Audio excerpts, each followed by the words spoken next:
সাহাবায়ে কেরামের ভালোবাসার দৃষ্টান্ত কি রকম ছিল? হুদাইবিয়া সন্ধির সময় উরওয়া ইবনে মাসউদ নামে এক লোক, তখন তিনি মুসলমান হন নাই, তখনও তিনি ঈমান আনেন নাই হুদাইবিয়া সন্ধির সময়। তো সে কুরাইশদের পক্ষ থেকে আল্লাহর রাসূলের কাছে আসলো ওনার সাথে কথা বলার জন্য।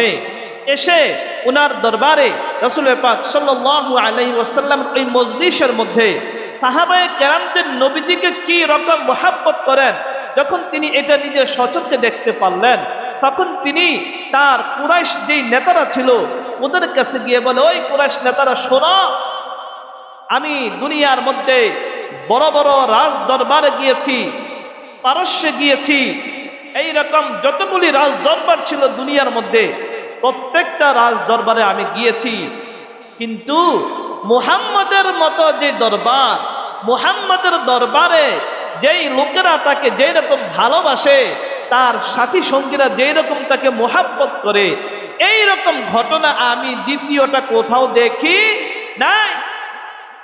তিনি তখনও মুসলমান হন নাই, এই জন্য নবী সাল্লাল্লাহু আলাইহি ওয়াসাল্লামকে সরাসরি মুহাম্মদ বলে সম্বোধন করেছে।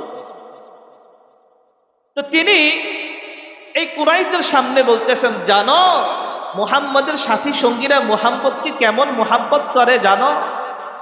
বলে তার সাথীরা এই রকম, মুহাম্মদ যদি তার মুখ থেকে থুতু ফালায়, মুহাম্মদ যদি তার মুখ থেকে থুতু ফালায়, ওই তার সাথী সঙ্গী যারা আছে, সাহাবায়ে কেরাম যারা আছে, ওরা হাত পেতে বসে থাকে যে নবীজির থুতুটা ফালাইলে এটা যেন মাটিতে না পড়ে, বরং হাতে নিয়ে তারা মুখে মাখা শুরু করে, শরীরে মাখা শুরু করে।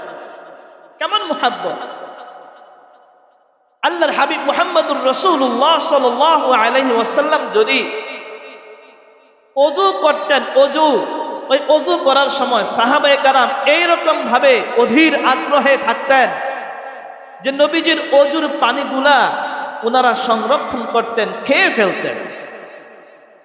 কি পরিমাণ মুহাব্বত থাকলে তা হয়।